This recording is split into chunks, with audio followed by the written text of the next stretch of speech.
From Asia Society Switzerland, this is State of Asia. I'm your host, Remco Tanis. On June 3rd, South Koreans will head to the polls to elect a new president. This follows 6 months of leaderless turmoil, mass protests, and deepening polarization after a power grab by then-President Yoon, who declared martial law on December 3rd.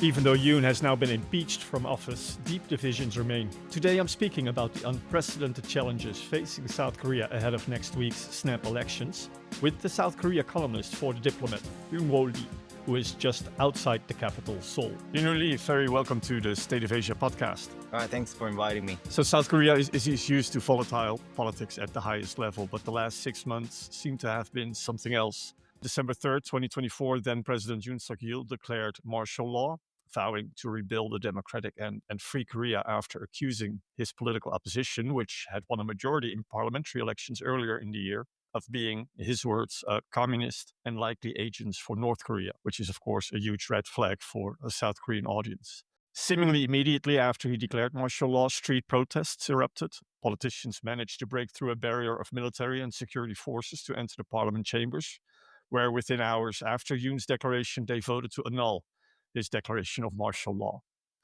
And I think the images of that night kind of carry an iconic weight for those who remember them, especially seeing parliamentarians counter armed soldiers to force their way into the parliament house and exercise their democratic powers.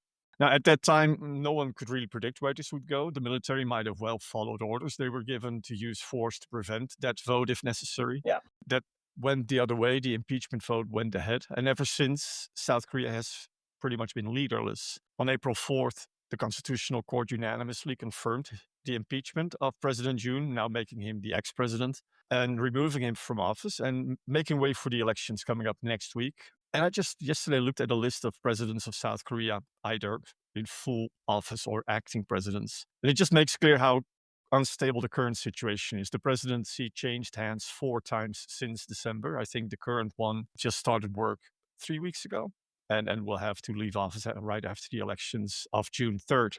So that's what we're dealing with at this moment. And I wanted to ask you, in its unanimous verdict upholding the impeachment of former President Yoon, the Constitutional Court ended with stating that Yoon's acts amounted to a serious violation and a betrayal of public trust. Yes. First, could you maybe just describe the mood in South Korea over the past 6 months? So let me just start back from December. So when it first happened, of course, there was this initial shock and disbelief, and then there was also so I believe South Koreans were deprived of a sense of reality.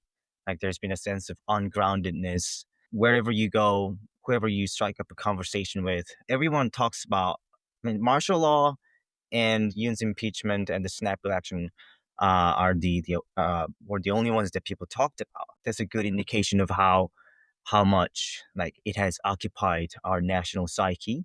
So that was very traumatic, and there's a very long way to go. And then we witnessed this very dramatic kind of cloak and dagger scenery in January as the president defied his search warrant with using his presidential security bodyguards. So it was like a roller coaster of feelings for South Koreans for the past 6 months. The court, in its upholding of the impeachment of former President Yoon, clearly says, well, he betrayed public trust. Is that public trust, how would you describe it at the moment, just ahead of the next election? How is public trust in government, in the government institutions? Because you could also say, well, the institutions were able to withstand a power grab by a sitting president. Yeah. So maybe it has increased trust, or is that extremely naive of me to think that? To be completely honest, public trust in South Korean institutions is at an all-time low. The police, the military, and other ministries, they all colluded with President Yoon for martial law months prior. Martial law didn't take off, not because those institutions didn't collaborate. They actually collaborated. The top brass were in cahoots with Yoon to the full extent. It just failed because they were incompetent. What the South Korean public really wants is to see a great extent of reform in those institutions so that we can divest some power and evenly distribute those powers to different government employees rather than concentrating it on a few key figures. About the change in the way South Korea is governed, the system, the current democratic constitution It's been in force since 1987 after years of rule by former generals. Yeah. And it allows the president to be in office for only a single 5-year term. Yeah. And since then, many presidents have ended their single terms in disgrace, including being prosecuted and jailed for corruption or just record low public approval ratings. It kind of seems standard operating procedure almost for each new president, especially if they're from the other party than the predecessor, to make sure to prosecute and punish their predecessor. Can you explain why is that? And is a change to the power of the presidency under whoever becomes the next leader, is that likely to happen? Because I can imagine if I would now become the next president and I only still have a single term under the current rules, I'm not going to change that. I'm just going to. Yeah, I mean, you actually pointed out something that's very problematic and that needs changing in our South Korean political system in terms of like power changing hands. So we have a very vicious cycle of prosecutors. They just change their allegiance as the regime changes. So the problem is that our prosecution service is not really politically independent. I mean, as an agent, as an agency of law enforcement, they should be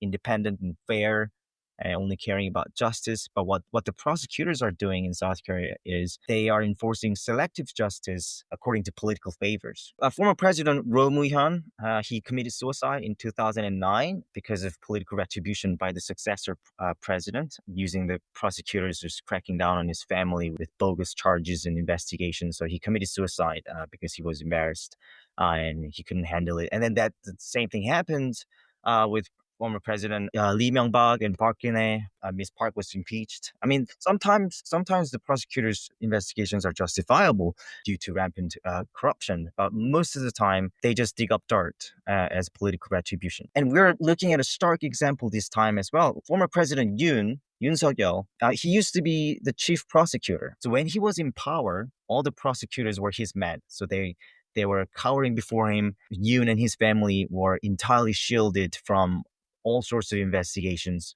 But now that Yoon was officially impeached, the prosecutors are starting to zero in on Yoon and his family. So we're looking at it again, like the cycle of prosecutors being just exercising a great turnabout in loyalty.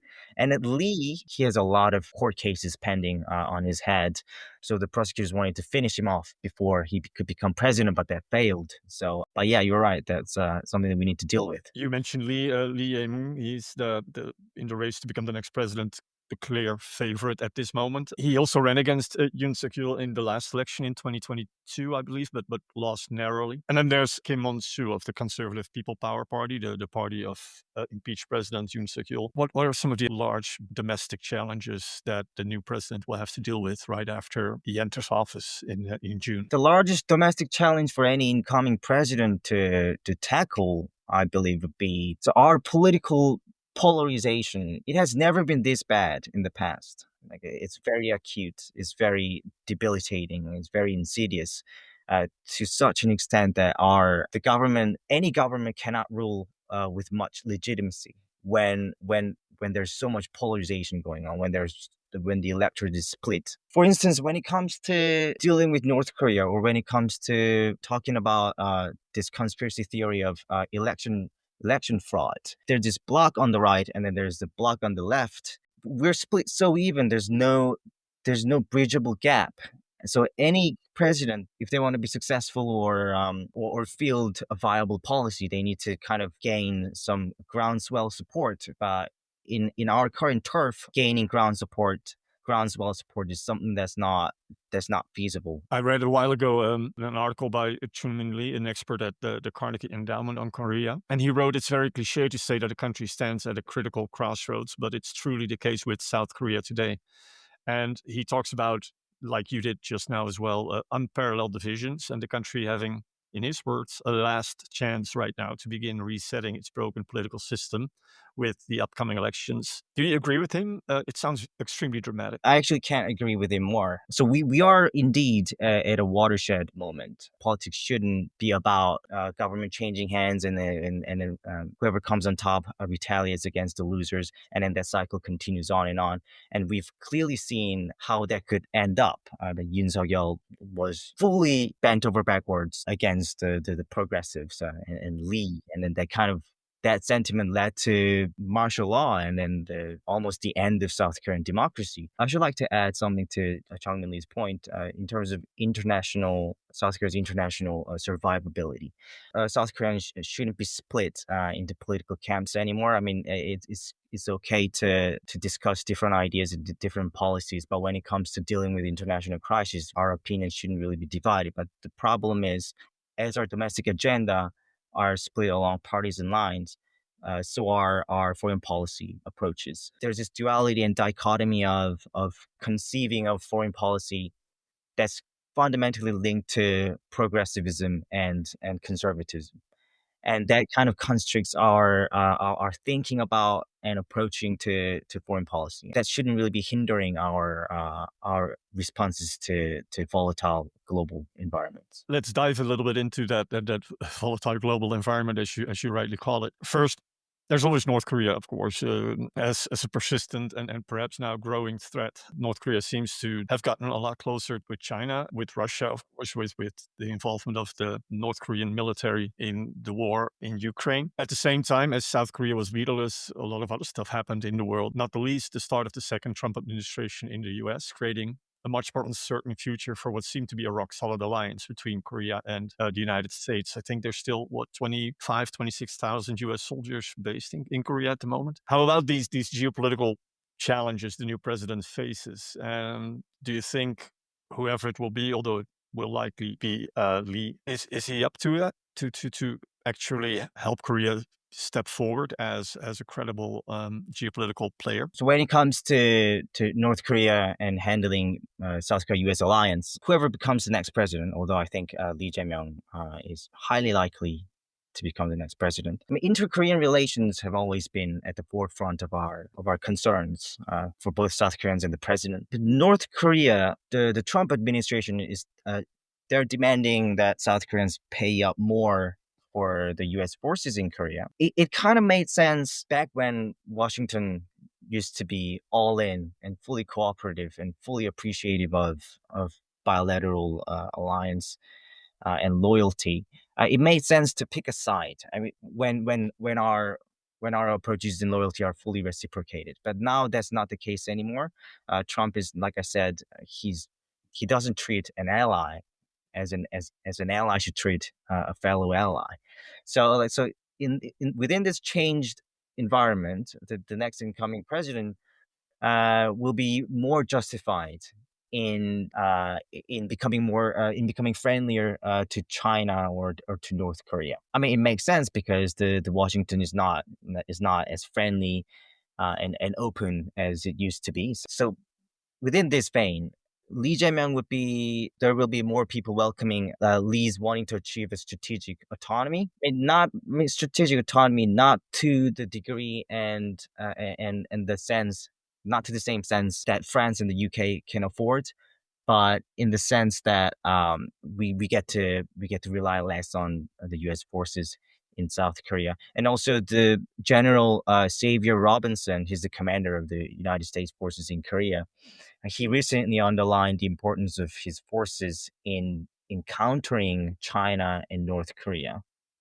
That was a very significant statement because previously the United States forces in Korea were they're stationed in South Korean soil to protect South Korea against the North, and that was the agreement. That's why South Koreans they're footing the bill for the U.S. presence. But now that his commander is saying that it's not just for North Koreans, it's also for against China and Russia, and that kind of it just puts off a lot of South Korean taxpayers.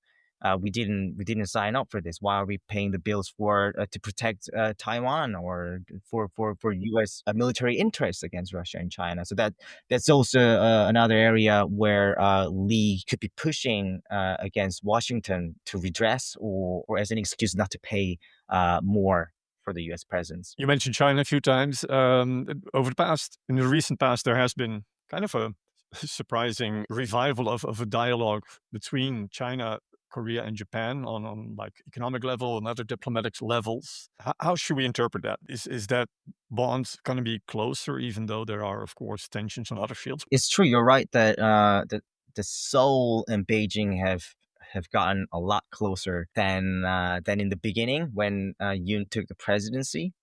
I mean, our relations were have been souring for quite some time now, especially back in 2017 when South Korea installed the U.S. terminal high altitude area defense missiles, and then so that was the low, that was the nadir of our relations. But then like it has gradually picked up over time until the Yoon administration and Yoon personally started spreading this rumor that it was the Chinese spies and Chinese residents in South Korea that rigged our general elections. So Beijing was deeply vexed about this conspiracy theory and by the fact that the Yoon administration was actively spreading this conspiracy theory. So before China could actually retaliate against this conspiracy theory, because China is really good at showing their resentment and anger, but before that could happen, the Yoon regime collapsed. So we're seeing, like you mentioned, we're seeing a step towards an improved relation because China is even thinking about relaxing visa regulation for incoming South Korean citizens to China. So that's a great step forward, but our bilateral relations can dramatically change again depending on who becomes the next president. For instance, if Lee becomes the president, I mean, the relations are gonna it's gonna continue to improve because Lee, of course, is he likes to straddle between China and the U.S. Whereas if Kim Moon-soo becomes the president, Kim Moon-soo is one of those who also believe in the election fraud, and then he's really against Chinese people, and then he was supporting far right South Korea's young far right males staging anti-Chinese marches in Seoul. Like Kim Moon-soo was actually supportive of that. So and then Kim wants to open and pursue investigations into the conspiracy theory, and then he's going to be looking into, and even he's going to be arresting some Chinese nationals in South Korea as a result of that. And then Beijing is not going to stay put. There's going to be another round of hostility and unfavorable political backlashes. As for our relations with Japan, I mean, you're right. Our relations have dramatically picked up ever since Yoon came into presidency because he chose not to pursue our unresolved historical issues over Japan's colonial and wartime atrocities. But that could change a bit if Lee becomes the president, because although Lee recently said that he likes Japan and that he would love to work with Japan, but he still mentioned that yes, of course, I want to work with Japan, but that there are some issues that we shouldn't gloss over. And then surely Tokyo. I mean, Japan has never been happy to talk about their historical past. They'll be unreluctant to collaborate on resolving historical feud. But then he could dangle these historical issues as a condition for progressing our security and economic relations. But I doubt that Lee would go so far as to sacrifice our security and economic relations for some historical issues. There's such pressing need to tackle with global security and economic issues that Lee is a very practical person, and I doubt that he will go so far pursuing historical issues to the extent that we're gonna give up on mutual security and economic cooperation with Japan. Whereas if Kim becomes the president, he's just like Yoon. He's never going to talk about historical issues. So South Korea Japan relations will continue as it is if Kim becomes the president. We've talked a bit about the deep divisions in Korean society. One of the lines along which sharp division is clearly visible is gender. Impeached President Yoon really pulled in the vote of young men in Korea back in 2022, also by promising to abolish the Ministry for Gender Equality. In this election that's happening June 3rd, for the first time in 18 years, all the presidential candidates are men. So I read that in the National Assembly, only 61 out of 300 seats are occupied by women, placing South Korea 35th out of 38 OECD countries. Women online are now saying they feel like democracy is going backwards for them. And back in February, you wrote a piece in The Diplomat with the headline, "The Rise of the Angry Young Men," saying that gender again is determining the flow of South Korea's political upheaval. And in that piece, you write that the through line for the political crisis in Korea of the past months is the increased visibility of young men at the forefront of violent clashes, defending the martial law and the authoritarian intentions of the then President Yoon. And you cited a Gallup poll from January in that piece where 40% of males in their 20s and 30s said they were conservative, with more than a third of them supporting the People Power Party of President Yoon. And they've been fomenting violence both online and in real life. That's a very, very stubborn division, it seems, because it's not something that only became visible since December. It's been coming up about when you talk about Korea. This is one of the first things that comes up again and again, just the division on gender in society. What's going on? So simply put, young South Korean men and women, they hate each other. Young South Korean males, they're angry because they perceive that women are not at a disadvantage, but they are complaining about their circumstances in South Korea. I mean, of course, it's not correct. There are glaring gender pay gaps, and then gender inequality, and then gender specific crimes, domestic violence, and poor salaries, and no prospect of promotion, and then severance of career once women become pregnant. But ignoring all this, South Korean males just focus on a few sectors where there are more women employed. Our labor market is saturated with highly educated, college educated men and women, and then competition is really high. And then it just so happened that there are some sectors where there are more women, and then males just look at that and then they feel like, oh well, this is not right. We don't need female quota anymore. They also point out the fact that, oh, we have to do the mandatory military service, so we sacrifice up to 2 years of our life. So why? So we are the ones at a disadvantage, is what South Korean males are saying. And then they say that women are complaining too much. And then on the other hand, South Korean women, I mean, they're righteously indignant at all the patriarchal discrimination, and all the structural inequality, and then the fact that the society and the government can't alleviate this issue, and because of all their frustration, they feel like South Korean men are like losers. They are Some of them are really misogynistic. That's true. So they don't really want to associate or hang out or date South Korean males. So there's this mutual animosity between along the gender divide, and then they kind of just spilled over into politics and then politicians actually exploited this gender divide to their benefit as a way to garner more votes.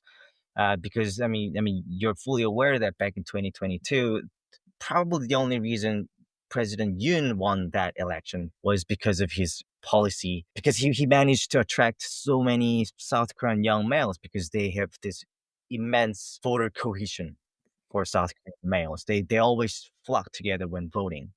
So they have this sort of like voting and social power when it comes to that. And then the Yoon came up onto the platform and said, well, I'm going to abolish the Ministry of Gender Equality. And that was that. And then he just won by a wafer margin of what, like 0.2%. The Democratic Party and Lee Jae-myung, on the other hand, he says he's a feminist, although not as feminist as compared to the standards in the West. But in our standard, he's a feminist, and then he actually some uh, some sensible feminist policies in the pipeline. And because of that, a lot of young South Korean women are supporting the DP and Lee Jae-myung, whereas South Korean males are supporting the PPP. Another point that I want to mention is the pro-Yoon impeachment marches that started in December, and then they continued until his official impeachment by the Constitutional Court in April. Those marches and protests were led largely by young South Korean women, because they were not only fighting against martial law, but also their equal rights. How the Union administration was always turning a blind eye to their problems, and just South Korean men, they just didn't want to see that. They just didn't want to see the environment where women are taking the lead, where women are going to get paid more. But the core problem, I would say, is it's a social ill. I mean, I don't want to blame South Korean men or South Korean women for hating each other. I don't want to blame anybody. It's just that how an unhealthy structural system created an environment where people have no choice but to compete against each other until they die, or they're forced to find scapegoats within a cricket system. I read that back in 2017, the huge candlelight protests against then President Park, who was accused of corruption and eventually impeached as well. She's in jail now, right? She Or was pardoned by Yoon, so she's out of of course, yeah. yeah. But my question is, back in 2017, those huge protests against then President Park were really both men and women standing there and demanding that she leave. While, as you just mentioned, the protests against President Yoon and during the entire impeachment process were very much split along those lines of angry young men pro Yoon and then mostly women protesting for his impeachment and kicking him out of office. Is there anything you can point to that happened between 2017 and now that really caused that split to occur? Why weren't there also just young men and women together protesting against the martial law? Well, there have been some scandals in 2017 and 2022, and even 2024 that really like drove a wedge between men and women. I mean, it's a lot of. I mean, I'm not sure if it's appropriate to go into much detail, but there has been an issue about a female police officer who fled the scene of crime because she was scared of a male criminal, and then the victims died because the female police officer had to flee the scene. And then there was a widespread backlash against hiring female police officers. That incident, like young South Korean males, when they heard about it, they were like, "Well, this is unacceptable. We should get rid of any and all pro female, pro feminist policies. We just need to hire based on competency and strength." So there was that, like it was huge. There was a huge argument and debate and protest because of that. And then another incident was where there was a male nude model posing for an art class at a university, and then a female artist took a photo of the male nude model and then posted his photos online. So that's a sexual crime. You shouldn't be taking photos of a naked person and posting it online. That's a crime, but perpetrated by a female artist against a male model. And then the police arrested the female artist on sexual crime charges. But then there was South Korean females were really angry because if the perpetrator was a male, police officers wouldn't have been so enthusiastic about investigating or arresting the perpetrator. So they were pointing out how the police applies different standards. They have a double standard when it comes to pursuing female criminals and male criminals. And then there are other, there was, of course, Me Too movement as well. And the males didn't like the fact that how popular, famous male figures committed suicide because of the Me Too movement. They were saying Me Too movement went too far. Those men shouldn't have had to die. So there was like a lot of like mutual anger as those scandals fueled. And then that was the backdrop against which Yoon appeared on a pro male platform in 2022, and then that kind of carried on until 2024, martial law and the whole pro impeachment, and yeah. I just want to touch upon another line of division, maybe, which runs along generations. Demographics is perhaps the most critical challenge facing South Korea. The country has the lowest birth rate in the world. It has one of the fastest aging populations in the world, which is going to impact the economic prospects for Korea over the next 1 or 2 decades if nothing fundamentally changes. How do people see this issue? And is there any work being done towards finding a solution for it? I mean, that's a great point. We are, like you said, we're the fastest aging society, along with Japan, I guess. The problem is we are actually running out of government fund to support the national health insurance in the long run. Old people, there's a government statistics that says old people require 3 times as much medical care and attention and medical bills as an average adult. So the government they need to reap more money, but then there will be fewer people paying taxes because the people within the working age population is shrinking, and more and more people are retiring. We're going to be facing a severe financial difficulty within the foreseeable future. And another problem is we lack doctors. We have an annual government quota on how many people can become doctors per year. That quota has been capped because of the medical community's pressure. Doctors didn't want too many of their fellows within their rank, otherwise their salary is going to go down. So, like I said, people over the age of 65, the government needs more money. The government needs more doctors to take care of our aging society. But is the government doing something about it? I don't think so. The government, we are at a standstill. The medical system, the public insurance system hasn't been reformed for a while now. The only solution is for everyone to pay up more or extend the retirement age so that maybe the retirement age could go from 65 to 67. I mean, of course, people are not going to welcome this, but that I believe is a bit necessary given our situation. And also, we need to increase the number of doctors as well, because doctors are also retiring too. We're losing about 30,000 doctors by 2030. So I really want the government to tackle these two issues: the national insurance policy and the number of doctors. We've been talking a lot about issues and troubles and problems Korea is facing, and there are plenty. I was thinking currently the Rietberg Museum here in Zurich is hosting Hallyu, an exhibition that before Zurich could be seen in the Victoria and Albert Museum in London, Boston and San Francisco. Really a celebration of Korean culture, of K-pop, K-drama. It's very much a celebration of South Korea and its culture. And it's just reading up on what's going on now, what's been happening over the past 6 months, it just seems like such a contradiction with the mood in the country itself. How do you see that? You pointed something out that's very, that's very accurate actually. Like you're right. Like we have South Korea has this global image as having a sophisticated culture, very very upbeat and artistic talent. But then back home we're actually quite gloomy and depressed. There's a significant divide between the mood abroad and the mood domestically, and it's something that we should.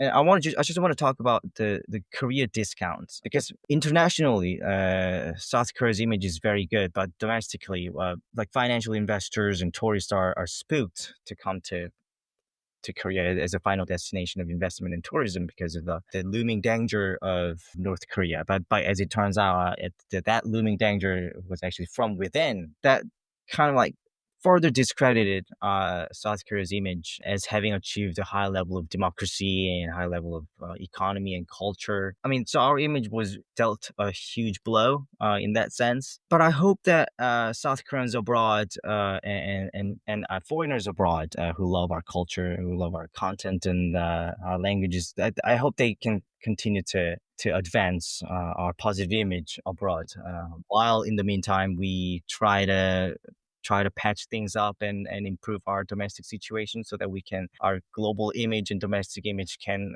catch up with each other, and until things are on an even ground. Do you see the gloom that you described that's present within South Korea? Do you see that being reflected in cultural output domestically, in songs or TV shows or movies? Or does that still just choose to ignore it, and maybe not ignore it, but offer a way out for people to just, let's forget about the gloom and listen to this really poppy music or these bright colors in movies or whatever? Interesting question. As I observed, our cultural content hasn't really been reflecting our political situations or the general miasma, the general feeling of unease that's widely felt within the public. So our cultural content has been more trying to distract us from what's going on in our daily life and in politics. So I mean that's what South Koreans are really good at. We're really good at distracting. We're really good at repressing our emotions, and that's what's happening. Maybe perhaps after the snap election, some people are going to try to make some content related to martial law itself, but I haven't really seen much something that reflecting how we feel overall. Eunwoon Lee, thank you so much for joining us. Really appreciated it. Well, thank you for having me. I had a great time talking with you, and thank you for great questions. That was Eunwoon Lee speaking from Seoul on the many issues facing South Korea after having gone through a severe constitutional crisis over the past 6 months, and while the country is about to elect a new president. If you want more Korea, and why wouldn't you, you're especially well suited if you're in Zurich. On Wednesday, June 25th, Asia Society Switzerland is hosting Korean author Bora Chung. She's made a big entrance on the international literary scene with her short story collection Cursed Bunny, which gives a dark yet humorous insight into modern Korean society. Tickets for this event in Zurich are on sale now via our website. A link is in the show notes. And that's where you also find a link to the Hallyu exhibition, a celebration of Korean culture currently on show at the Rydberg Museum in Zurich. And while we're at it, in the show notes also a link to the excellent analysis on the division and uncertainty facing South Korea's next president by Carnegie Senior Fellow Chung-Min Lee. We'll be back again soon with more. Be sure to subscribe to State of Asia in your favorite podcast app to not miss out. For now, my name is Remco Tanis. Thanks very much for listening.